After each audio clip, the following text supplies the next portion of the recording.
I've been here every year and I really love the conference. I think it's one of the biggest software engineering events here in Budapest and Hungary and probably in Central Europe as well.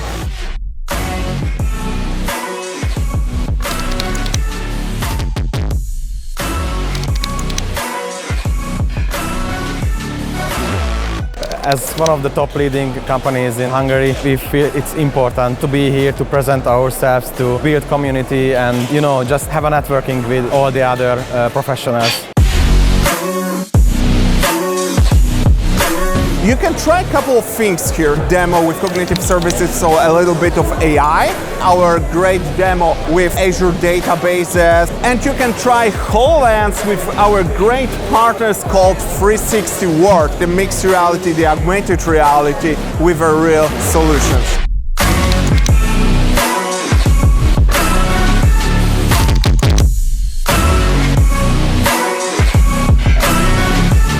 We want to start a market out here. We do agile training, and so this is perfect for new companies, older companies that are trying to transform to agile. And there's just so many people here from all over the world, and we just loved being here.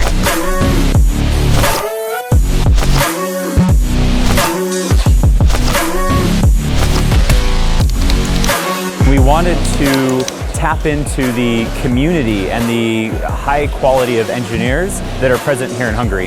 So Craft Conference is an excellent opportunity for us to get to meet some of the top talent and also give them an opportunity to get to know us and find out who we are and what we're about. Our primary benefit for visiting us here at CraftCon is, of course, the free beer.